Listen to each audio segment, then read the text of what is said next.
so that we can get to see the cats while they're still there. So hello to all the cats out in the world. Oh, part Siamese. So Emily has said this is a part Siamese, and that's all that the PCA would vouch for. So could be half dingo. Oh, that's a very, very gorgeous way to start. No, I haven't. We keep everybody on mute for the duration. So what I'll do is I'll start the event and I'll tell you how the event's going to work tonight. So I'd like to welcome everybody to this event with Belinda Alexandra, the Divine Female, a chic lady's guide to women's best friend. And I know many women, non-binary and female identifying folk, who would absolutely agree that cats can be your best friend and your familiar as well. So we love cats here at Avid Reader. We had a cat book club once, and hopefully we will again one day. So I'd like to start by acknowledging the traditional owners of the land on which we meet. In this area, it's the Yagara and the Turrbal people, and pay my respects to elders past, present and emerging, and to acknowledge that we are zooming out onto the lands of many different Aboriginal people across the country. I'd like to pay my respects to those elders too. This always was and always will be Aboriginal land, and sovereignty was never ceded. So just a reminder that for tonight, we have your audio muted at the moment, although we will unmute at the end of the talk. If you have any questions, if you'd like to type them as soon as you think of them into the chat function, and we'll field as many as we can. So I'm sure we'll have a chance to chat after the talk. So to show you where the chat function is, I'm going to just put a link to the event in the chat function if you haven't found it already. And that link is where you can purchase the book. It's a gorgeous little thing that would be a perfect Christmas gift. And it's only a ridiculous amount of days away from Christmas at the moment. So I'm sorry to scare everybody, but yes, Christmas is upon us. So if you haven't done your Christmas shopping, do hop online. And if you use the word event, E-V-E-N-T at the checkout, you can get 10% off all the purchases in your cart. So just for the audience here tonight, that will be for 24 hours after this event. So now it's my great pleasure to introduce Belinda Alexandra. Belinda is an international best-selling author of many fiction novels, I think 9 at the last count. Is that correct? Yes, that's 9. That's correct. Excellent. So many fiction novels, and a devoted cat lover. And she enjoys belly dancing, playing the piano and learning foreign languages. Belinda is also a patron of the World League for the Protection of Animals Australia, which is a great organisation. And Belinda currently is zooming in from Sydney with several cats asleep in the background, I think. Is that correct? Yeah, that's correct. So I've got my 3 cats joining us. We've had a very busy day here of tradespeople in the house. So I think they're finally enjoying a bit of peace and quiet. But I'll introduce them in a moment. If I wake them up now, we may not have any peace. So just remind me to show them off at the end. And I can't see everyone, but I'm just so happy that I'm in the presence of lovely readers with their cats as well. That's gorgeous. Cool. So I thought that we'd start by asking you to just chat about the Divine Feline, the book of the moment. I know that it's a 2-book year for you, I think. Yeah, it's been a really busy year for me. I mean, many of you will know me as somebody who writes novels, and this was my book that came out in September, The Mystery Woman. And it's really quite different to the Divine Feline, which we're going to talk about tonight. And it was it's my first non-fiction book, and it was very exciting for me to delve into the world of non-fiction. I was actually approached by a publisher to write it, and she contacted me and she said, you know, Belinda, I know that you love cats. Would you be interested in writing a cat book? And it was sort of like one of those moments, like, you know, when Luke Skywalker is called by the Empire, it's just this moment that you just know in yourself that this is the moment you were called for. And I said to her, I think I was born to write a book about cats because I've loved them since I was a child. And what I really wanted to do in this book was, and the reason why I've approached it from a female point of view, was because I've always felt that there was a very strong connection between women and cats. And interestingly, I was having a conversation with Professor Vanessa Bars, who's a feline medical specialist at Sydney University, and we were actually talking about cat hating. And we had this conversation and we said, do you find that it's sort of similar to misogyny? Do you find that there's some crossover elements that people who really hate cats quite often hate the feminine as well? And we were saying it's quite funny, and like, you may know this as cat lovers, where you're having a conversation about how much you love cats and how much you enjoy cats, and somebody will feel that it's quite okay to say, I hate cats. That's happened to me quite a few times where it wouldn't happen in another social situation. Like, for instance, if I saw somebody at a party eating a cupcake, I wouldn't feel compelled to walk up to them and say, I hate high starchy foods, or something like that. You wouldn't be that rude. And so there seem to be just these different elements. And I was really fascinated to learn that a lot of women who love cats are actually even afraid to post pictures of their beloved cats on Instagram in case they're labelled as a crazy cat lady. I myself have obviously not got the memo on that one, judging from my Instagram and the number of pictures of my cats that I post. But I thought, you know, this is really interesting, and I really want to kick all of that to the curb, because to me, I think one of the things that's really important in life is joy. And the way to find joy is to really fully indulge in the things that you love. And I thought, why is it any stranger to love these adorable animals that give us so much pleasure than it is to watch sports on TV or play chess or surf or anything? All those things are fantastic activities, and loving your cat is too. So I wanted to just talk about the actual book itself. Everybody who's worked on this book is a cat lover, so it's completely imbued with cat magic and cat energy. The artist Narelle Walker is a cat lover. The lady Madeline Kane, who did the design, thought, oh, what would cat ladies really love? And we've got a beautiful velvet spine, so it's like patting a cat. The end papers, Oh, look at that. we actually did with the idea of, I know, they're just gorgeous, and the gold foil and everything.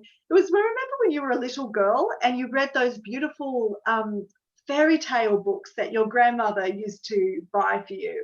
And we really wanted women to just have that sense of, oh, they were going to their childhood. And I've got Pebbles, who's an agony uncle cat, who actually is like the fairy tale mentor. He's like the cat that takes us through, you know, Alice in Wonderland. He's the mentor of the world of cats.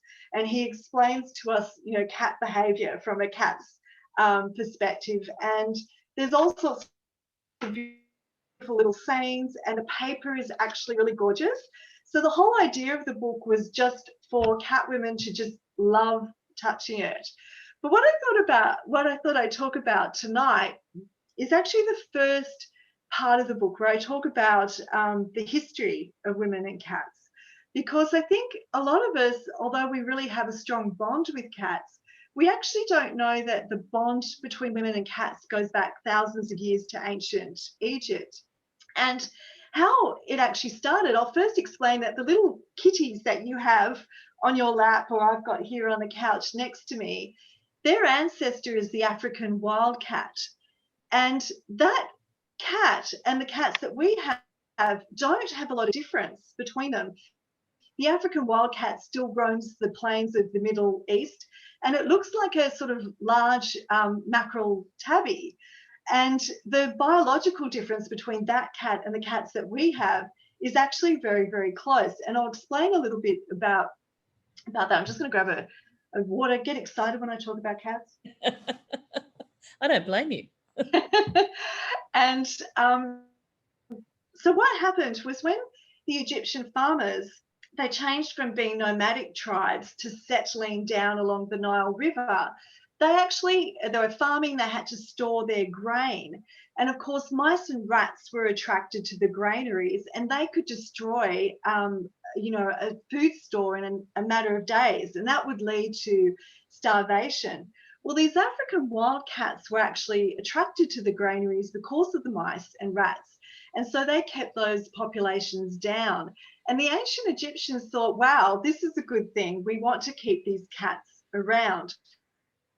So they would start offering treats and warm places to sleep to these cats to encourage them to stay around.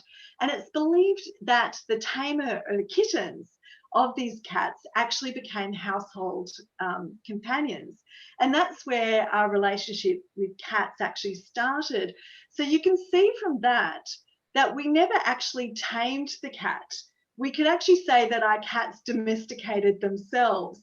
And so the cat really hasn't changed because it was perfect for its function as it was, as a good mouser and also as a good companion. Unlike sheep or horses or dogs that have been changed so much by humankind, the cat is essentially the same. So if you wonder why your cat might be a little bit haughty, sometimes that's really, haughty. It's really because it's equal in many ways. It's been a relationship of respect.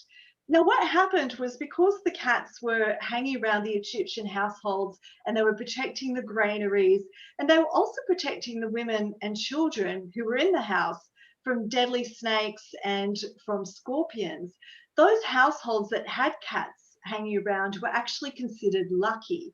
And that's where the cat first became associated with good luck. And after a while, they became associated with the goddesses of women and children. So Bastet and Isis. And Isis was considered the supreme god of old, supreme goddess over all the other goddesses. And she was the goddess of the night, and her cloak was black. And so the black cat became associated with good luck and with magic. To the ancient Egyptians, black was not an evil colour, it was a magical colour, and it was associated with women. Of course, when you get the rise of patriarchal Christianity in the Middle Ages, they wanted to destroy the old religion, and they wanted to destroy women's power. So that's when they actually turned the cat and women into something evil. And of course, you get the witch hunts in the Middle Ages, where women were burned along with their cats. And of course, this led to a horrific time in history where so many women and cats were killed that in some villages, no women or cats remained.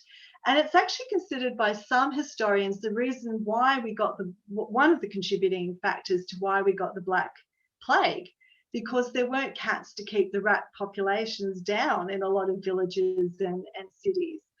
Now, the cat and actually women didn't really start to make a comeback until the Victorian era, when you had the suffragette movement, which was campaigning for women's rights. And cats, instead of being associated with evil, started to become associated with cleanliness and a well-ordered home.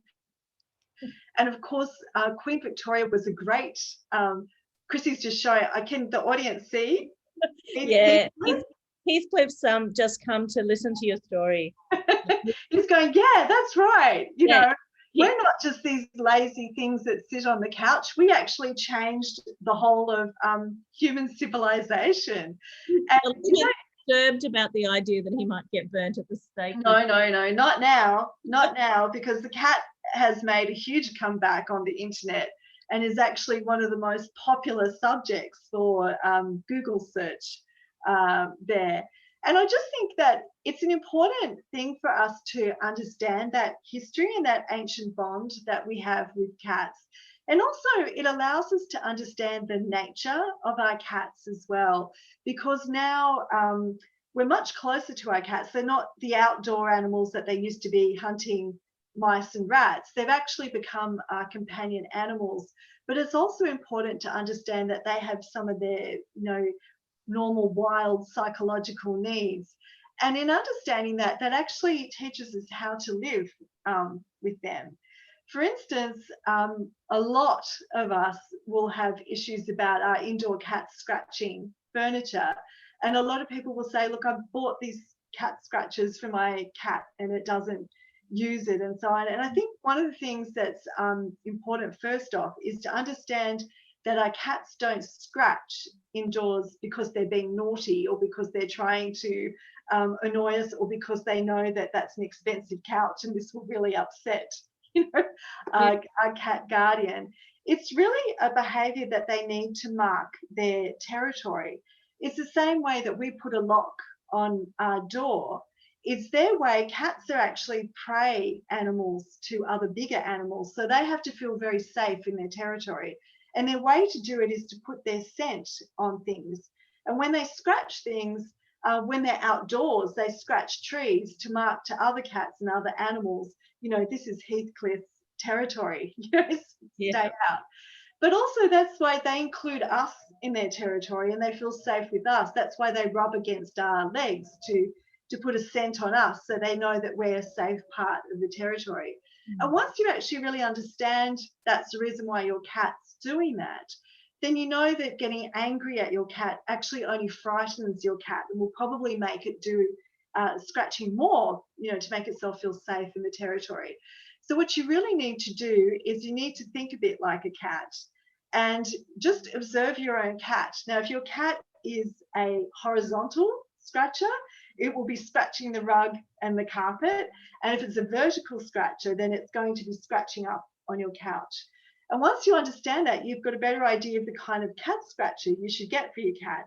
The vertical scratchers need the tall cat scratchers, and the horizontal scratchers need the elongated ones that go on the floor. And the worst thing that you can do is to try and grab your cat's paws and put it on the scratcher to show it what to do. The best thing to do to get your cat to use the scratcher is to actually scratch it yourself. And I'll explain to you a little bit about that because it comes to the way we live with cats and how we live with them best indoors. Because a lot of people ask me, can cats be trained? Like, we know that dogs can be trained because we know that there are police dogs and there are airport sniffer dogs and so on. But with our indoor cats, they can be trained. A lot of people give up because they think they're this battle of wills between their cats. But you have to think we're not their masters, so we can't boss them around. And animal behaviourists have actually studied cats and say, while dogs understand that humans are a different species, cats actually view us as other cats. So maybe just bigger, less graceful ones because we can't jump up on top of cupboards easily or run across the top of a narrow fence. Kill our own mice. Or kill our own mice. That's why they bring stuff to us, because they think they need to look after us a little bit, because we obviously don't manage this very well. And so it's important to realize, because you're feeding your cat and you're looking after your cat and you're grooming your cat, they actually see you as their cat mother. They really do. So people aren't entirely wrong when they refer to their cats as their fur babies, because when you see kittens with a mother cat, you'll see that they're clambering all over the mother because they want her attention. And whether they'll be naughty to get her attention or whether they'll be sweet and good, it's all attention. So a good way to think about that is if you've got a cat that constantly jumps on your kitchen counter, and you run up to the cat and go, no, don't do that. As far as the cat's concerned, they've got your attention, which is exactly what they wanted, which is why sometimes, they jump on the counter, you take them off, they jump back on, and it's constantly going. So the way to train them out of that habit is to put a stool near the counter, and when they jump on the counter, put them on the stool and give them lots and lots of attention and tell them how wonderful, and they'll probably do that blinking thing that they do when you're telling them how beautiful they are. So each time, they jump on the counter, move them to the stool until they learn to jump on the stool themselves, and then give them lots of praise. So really, basically, that's just what I wanted to just open up with, a little bit about cat history, a little bit about why cats do the things that they do. So I do talk about the history of cats, and I also talk about the behaviour of cats in the book. And I also include my memoir of my life with the different cats that I've had in my life. But I didn't want to take up all this evening with me, because I know lots of people probably have questions or would like to talk about their cats. So, well, I'm interested firstly in asking how many you have and what are their names, and okay. how I'll many just... have had. Go and grab one. Now this one. Oh, look at that big fella. He is a big boy, and I just woken him up, so he may not be too pleased about being woken up. Oh Okay? my goodness. He is very gorgeous. Now, this is Valentino. And Valentino, I do tell this story in my book. My three cats are Valentino, Versace, and Gucci.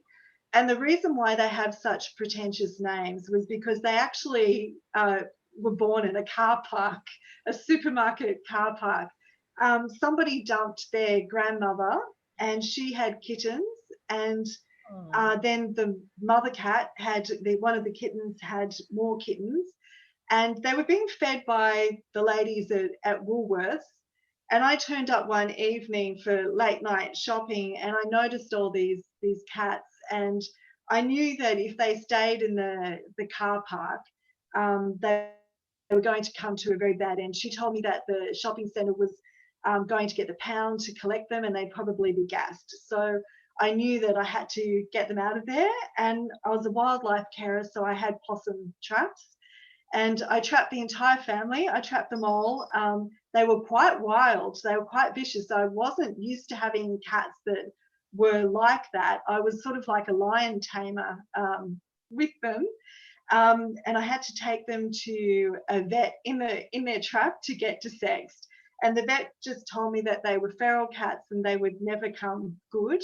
But I thought, to defy that, I gave them all, pretentious names as Lulu and Sophie, and all of them. And I had a workshop in the house that I was living in that I could just empty out and sort of turned into this cat hotel.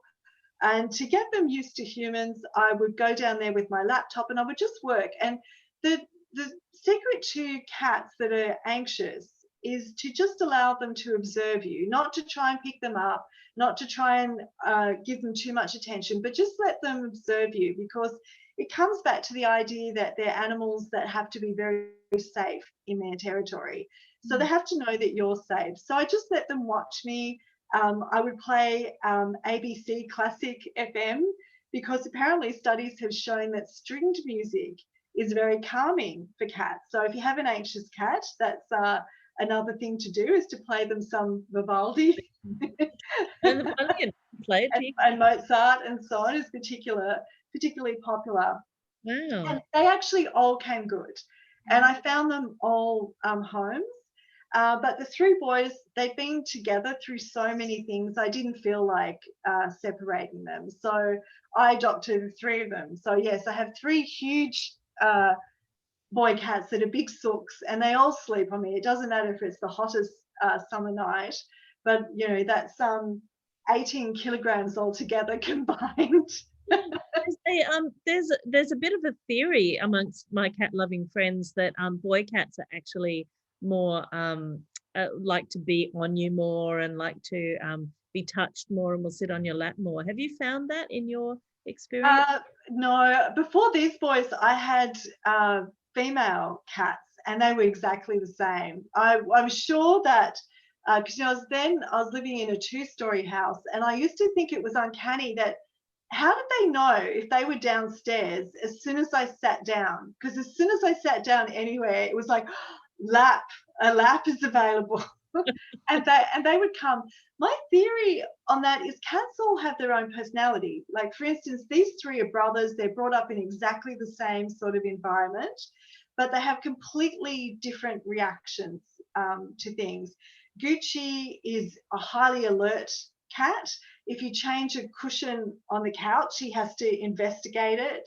Versace is sort of like the philosopher. He looks out the window and thinks about the butterflies and the birds.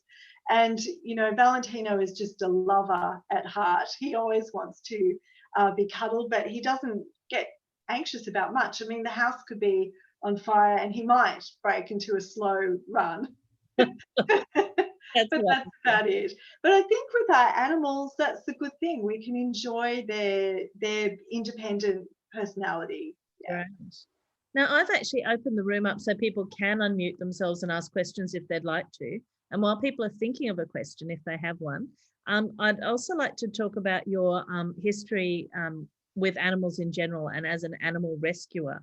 How long have you been doing that? And have there been any unusual animals that you've had to rescue over the years? Well, I've been, WISE is a wildlife rescue organisation in New South Wales.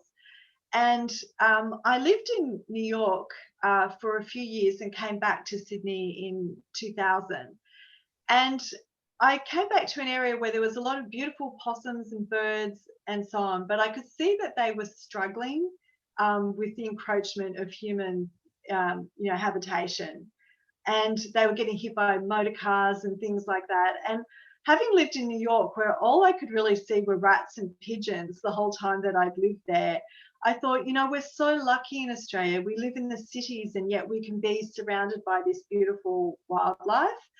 So I really, that was the start of me getting involved with a local wildlife group, and just knowing that these animals needed help. And the animals that I actually specialised in were possums. And interestingly, possums divide people as much as cats. Like, people either love them or hate them. And it seems to be the same way with cats. People either love them or hate them as well. And I've certainly had some unusual personalities in the possum world, but it's helped me to really appreciate them. I had one male brushtail was in my care, and he was chewing on a piece of bark, and he got the bark caught right between his front teeth, and it was stuck in his throat. And I was really worried because he was clawing at his face, and I thought he's going to do some real damage to himself. And it was the moment where I thought the only thing I could do to save him is to stick my fingers in his mouth to get this, bark out. And, he actually let me do it. And, it was a moment where I thought, I'm never going to play the piano again. Because putting your hands in a brushtail's mouth is not something I would advise. No. Under normal circumstances. And after that, the rest of the time that I, had him in care, he would look at me like I was the love of his life. It was almost like his eyes would flutter, and he, his heart would beat, and he'd always greet me. Yeah. So he obviously realized, that he'd been in pain and that he was suffering, and that once I got this piece of bark out, he had this look of surprise and relief on his face. And after that, he sort of associated me with something wonderful. So I do think I've been very lucky to have these bonds with animals. And I do find that they trust me because, again, I think with animals, it's a matter of just go slowly at their pace. Don't force yourself on them. Let them know that they can trust you. With our wildlife, it's the opposite thing that I had to do with the cats that I rescued from the car park. I had to get them used to humans. With our wildlife, I think it's important that we keep them wild to keep them safe. So whenever I was looking after wildlife, I would make sure they didn't become too dependent on me. Because I'm a kind human, but there's plenty of cruel humans out there. And also they have to be able to survive in the wild as well. So it was a different process. And in fact, that was actually pointed out by Helena Thompson from the World League, who actually showed me how to properly trap these stray cats, where she said it is the opposite process. When you get a wild animal, your idea is to look after it until you can release it back into the wild. But she said once you've rescued these cats, Belinda, they're your responsibility. They can never go back out again. There is I really need that. What was that, Chrissy? I was going to say, I know there's a connection between possums and cats because Heathcliff, who you met earlier, has actually befriended a local ringtail possum, and they play chasing up and down the staircase. And I've seen them walk on the there's a little kind of ledge out the front, and they walk, and then Heathcliff jumps over the possum, and then the possum chases him, and they chase each other on this little ball. It's the weirdest thing to watch, because you think that they would be hating each other, but yeah, it's really interesting. So yes, I do appreciate your possum stories, because they're everywhere, and there is a love-hate relationship with them, but Heathcliff loves them. That's for sure. Yes, I know. I do too. I think it also comes from having lived in New York. And where I live now, sometimes people complain about the wildlife. Like they say, oh, the possums run across the roof, or the brush turkeys dig up the garden. And I sort of think, I lived in a place where you were constantly hearing people being shot in the street, and ambulances and the police helicopter going overhead. And my first night in New York, the bellboy was stabbed by somebody, and I just think after that, Awesome. nature sounds, frogs, the whole thing, it doesn't bother me. I would rather live with that. Yeah, much better. Now, have we got any questions from anyone from the audience? If anyone wants to type it in the chat bar or to unmute themselves so they can ask a question, we have some time to do that. You don't have to, that's fine. I actually am very keen to find out the difference between writing your fiction, which you've done this whole time, and this non-fiction book, and the process of research, and was that really different? But well, I think Celia might have a question, because Celia. Yeah, I do. Hi. hi Celia. Hi. First of all, thank you very much for the talk. It's fascinating, and I'm really looking forward to reading your book. And secondly, thank you to all of you for showing the cats. I can my cats, they refuse to be shown, so they find it offensive. I keep trying to show them when I'm messengering people, and they just go no and hiss and spit and run away. So they're adorable, but they don't like, they're shy, I suppose. Okay, my question was actually going to be about exactly what you were saying, but can I ask two quick questions? Is that okay? Okay, thanks. Well, the first one is, you were talking about when you were talking about the cat and women hating in the Middle Ages. Bearing in mind I haven't read your book, so you may have said this in the book, but were you aware that in England they actually did mass roundups and burnings of black cats? Apparently that's supposedly why we don't have any genuinely black cats anymore. I have a black cat, but he's not a genuine black cat, because he's got white skin for starters, and he looks very black, but of course he's not. He's really just a deep brown. Yeah. The question I was going to ask you about was, you said that you were really excited to be writing a non-fiction book. So what for you were the interesting things, and I guess what were the challenges? Well, it was very different to my novels, because my novels are really just completely creative from my imagination. I'm not really, don't feel really exposed when I write my novels, but this is not only a non-fiction about cats, but it's also a memoir about my life with cats. And even though I'm writing about history and I'm writing about behavior, I've not hidden my personality in this book. It's very, you'll know this is me writing this book. It's not distant in that way. I'm there in the words, you hear my language. It's really, I've written it the way that I speak as well. And so I really wanted it to be, just to have that friendly feel of passion and warmth and joy. But of course, when you put that out there, people who are like-minded, who also feel joy and who are light-hearted and who love cats, will respond in kind.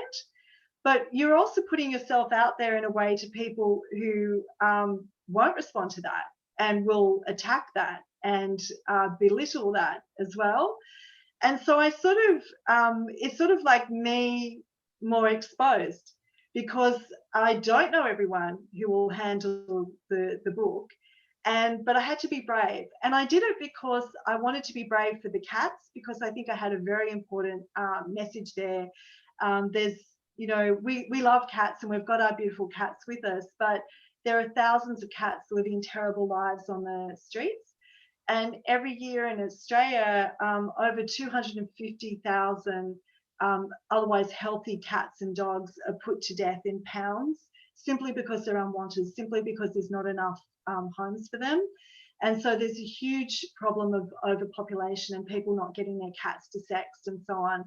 And I needed to address that in the book as well. And so it was really a call to my fellow cat ladies that we love our cats, but we also need to expand that love to the other cats that need us as well. And for that reason, I just thought, well, I'm putting myself out there. I'm putting myself on the line, because the right people will hear the message. The right people will hear my voice. The right people will relate to what I'm trying to say. And I just can't afford to worry about the others. So it was more a sense, it wasn't so much the technique of writing, because it's still in a way telling a story, even though the story this time is based on fact. I am still telling the story of the history. I'm telling the story of my life with cats. I was allowed to be, of course, super creative when I created Pebbles, the agony uncle cat, who I think in many ways is my alter ego. But I actually have to say the process was very enjoyable. Although it was a lot of work doing the research and writing and everything, I felt a lot of the time I was goofing off because I was enjoying myself too much. Is it the sort of thing, because your fiction must be almost the opposite, you kind of slave over your novels, and they're quite, they're a big, massive thing to deal with each time. Does it make you want to write more of these nonfiction books? Absolutely. I would really, really love to do that. And because I did find that it worked really well. My last novel, The Mystery Woman, I don't know if anyone's read it here, but it's quite a dark story. It's set in Australia. It's set in a remote town on the New South Wales south coast. And it's set in the 1950s. And it's about a woman who's running away from a scandal in Sydney. But she actually finds that this little town that looks quite harmless is full of dark, dark secrets. So it's quite a dark, I'd say it's classic noir. It's like those 1950s black and white films like Alfred Hitchcock and so on, where the characters have psychological complexities to it. And then, of course, this book was just, absolute joy. So it was like Belinda running through the meadow. And so they're quite different. My agent actually said to me, Belinda, you're scaring people with one book and giving them joy with the other. And yeah, so I was glad to be able to do that for readers this year, give them two very different experiences. So were you actually working on the Divine Feline during the lockdown as well? Yes, so during the lockdown was my editing stage, so most of the book had been done, but we were sort of looking at the design at that point. So yeah, it was good. It was good to have those things to focus on, because it was a scary time for a lot of us. But my way of dealing with things I can't control is just to stay focused on the things I can control. So I probably had the most productive year ever. I've brought out 2 books. I took up yoga, improved my belly dancing, redecorated my house, clicker trained one of my cats. Did you do Zoom belly dancing lessons? I did Zoom belly dance. In fact, I feel that 2020 is my life in Zoom, because I took up a television writing course, and that was in Zoom as well. And so it has been strange, because when The Mystery Woman came out, I had to do a lot of my events by Zoom. But for the Divine Feline, I've been out there in bookstores and doing live events again, and it's quite interesting being around real people again. It's quite exciting. It's wonderful. Well, it's a shame that we couldn't get you into the shop in person, but at least we've gotten to meet your cat. Yeah, Which we I think although there's been a lot of difficulty for a lot of people this year, I think a lot of good things have come out of it, because even, you know, my 90-year-old father knows how to use Zoom now, which has opened up all sorts of possibilities. But it also means we can have a chat. Doesn't matter where we are in Australia, we can have a chat. And also, I've been able to reach regional Australia, which wasn't always possible before. They've been able to, you know, join in with the talks as well. So I think going forward, we'll probably be doing live events, but with the Zoom option as well. And so I think that's been very, very good. And I think people have had, like, for instance, the television writing course, if that wasn't offered online, that would have been very hard for me to fit into my schedule. So a lot of things that weren't offered online are now offered online. So I think it's good to have a mix. You don't want to spend all your time in your room talking to your laptop, but I think it's, you know, a lot of good things to come out. Yeah, absolutely. Fantastic. Now, are there any final questions from the audience before we wrap up tonight? Anyone want to? No? We don't normally. No, I'll just say thank you. Yeah, thanks, Belinda. That was really great. My therapist says that had suggested once to look to my cat, because she's really good at educating you on what boundaries are and how boundaries work. That cats are really good at knowing their own boundaries and maintaining them. Yeah, look, that's one thing that I actually included in the book. I do include cat wisdom in there. And I think that's one of the things that's really important for us women to know, that we can learn from our beautiful cats, is that a lot of the time people say cats are aloof. I say they're not aloof, they're choosy. They don't just give their affection to anyone. They have to know, can I trust you? Are you going to treat me nicely? And if you don't treat them nicely, to you, they're not going to hang around. They'll go find someone else that will treat them nicely. And I think a lot of us women, we've put up with people far longer than we ever should have in many instances. And I ask myself quite often now, would my cat put up with this? And if the question is no, then it's time to move on. That's very good and wise advice, I think.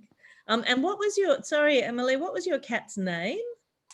Her name is Skat, S-K-A-T, which is Danish for darling or sweetheart. Oh, and it's also Australian for poop. It's Australian for poo. Which is very entertaining. That's great. Thanks for bringing Skat. It was really lovely to see her. I've really enjoyed this conversation tonight, Belinda. This has been really great. Thank you. This has been really, really great. And I think that there's a lot. Yeah. Sorry, Celia again. Before you wind up, is there time to ask another question? Yes, there is. Yeah. Thanks. Probably everybody who reads your book and everybody who's here tonight has read other cat books, and we all have our favourite cat writing authors. You're about to become one too, of our favourites, I mean. But I was just wondering, is it okay to ask you to share who some of your favourite cat writers might be? Well, I actually, in the book, I didn't get to talk about this tonight, but I actually do include famous writers and their cats, because my cats, and I do talk about this in the memoir section of my book, my cats have influenced my writing. People may not realise that, but some of the characters in my books are based on cats that I've had. In Sapphire Skies, my main character was Natalia Azarova, who's this very feisty fighter, Russian fighter pilot in the Second World War. And I actually based her on my cat, Gardenia, who was very, very bold and always knew what she wanted and was very, very feisty. And so in the book, I've actually included Charles Dickens and Mark Twain. And Mark Twain in particular, I think, is one of my favourite cat men, because he absolutely adored cats.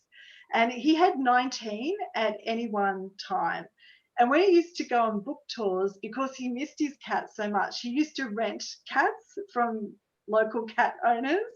And when he left and when he moved on, he used to leave money for the lifetime care of those cats.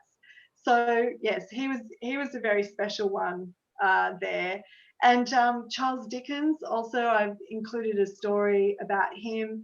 The family cat had kittens in the kitchen, and then she moved every single one of her kittens into his study where he was trying to write, and he gently sort of had his daughter move them all back to the kitchen, and the mother cat very determinedly brought all the kittens back into Charles Dickens' study.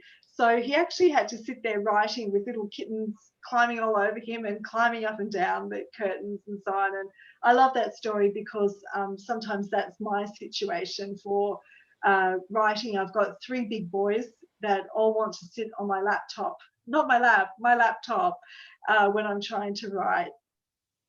That's fantastic. It's a beautiful image. I think we've all been there. If we've had a cat, we've all been trying to work and had to deal with a cat wanting to press a space bar multiple times. Oh yes, I've had to apologise for emails, going that I did not do all those Z's at the end of my email, and I didn't push the send. that was Valentina walking across the keyboard. Oh, we do adore them. It would be not a nice place without our cats, I think. And an avid reader, of course, ran that cat book club. And so if anyone has any other questions about cat books that we might have in stock, Helen from Avid is on top of all of the books that we read for our cat book club. I know that The Master and Margarita was one of the favorites. And I know that Murakami and his many, many cats have been a favorite as well of avid reader. So do hit us up for any cat books. And, you know, I'm sure that there's somebody in your life who might want a cat Christmas, and this is the Divine Feline is the perfect book for them. So that's fantastic. Look, I think it's been really great talking to you. We're going to end here, but this will go up on YouTube soon, and hopefully we'll be able to also upload an animation that goes with the book as well. So watch out for that. It's been lovely to have everyone join us here tonight, and lovely to chat to you, Belinda. Thank you so much, Chrissy, and thank you, everyone. It's been really lovely having you and your little pussycats tonight. See you, everyone. See you later. Bye. Bye.